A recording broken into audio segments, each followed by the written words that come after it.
फोडला, पण शत्रूच्या ठिकाणी विरोधी पक्ष तो तुमचा हेतू होता.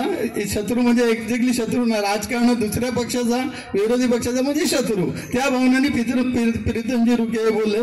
तुमच्या मताला मी सहमती आहे, कारण आम्ही विरोधात असताना आज आम्ही दादाच्या बरोबर आहोत. आमदार झाल्यानंतर ते आम्ही त्यांच्या बरोबर आमचा पक्ष बरोबर त्यांनी मान सन्मानाने करून गेला.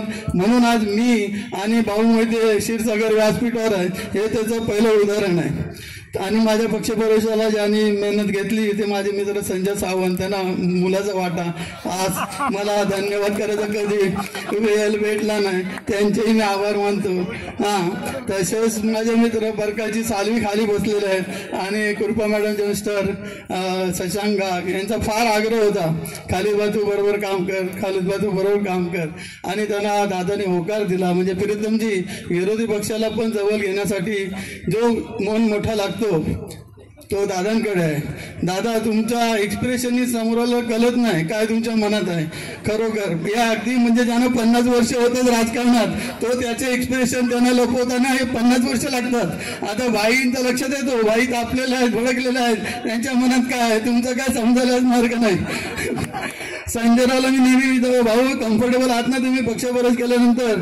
अरे भाईचा स्वभाव मला माहिती आहे, पण मला दादाचं समजत नाही, दादा कम्फर्टेबल आहे की नाही. बोले तो आता कधी वेळ येतो आपल्याला कळेल.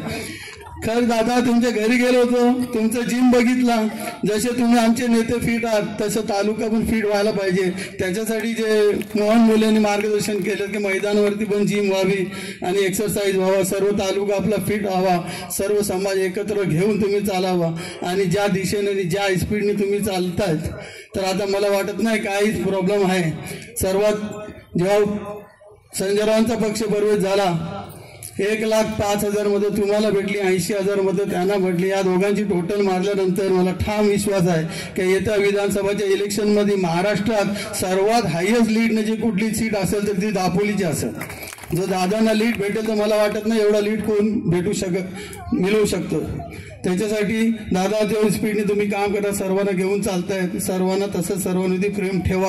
कोणी कार्यकर्ता आमच्यासारखा चुकला विकला तर थोडासा अवॉइड करा. आम्ही नवीन आलेलो, भीती वाटत असते कोण तुम्हाला काय बोलेल कोण काय नाही बोलेल, कारण सेना ही मोठा आहे, आमचा पक्ष भले छोटा होता, आम्ही सांभाळून घ्यायचो. पण आता इकडे लाईन मोठी आहे, बोट एवढी भरलेली आहे की प्रत्येक जण वाट बघतो कोणाला धक्का मारतो आणि जागा खाली करून घेतो.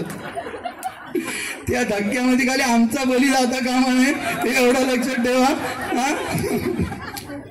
थोडासा वातावरण सिरियस होता थोडा. राजूभाई तुम्हालाही शुभेच्छा. ज्यांना पुढची नगर पंचायत लढवायची आहेत माझ्याकडनं शुभेच्छा. तुम्ही दादाकडनं उमेदवारी घेऊन या खाली आणि मिरवणूक आपल्या आपल्या वार्डामध्ये काढा, एवढा शब्द देतो. जय हिंद, जय महाराष्ट्र. Thank you very much.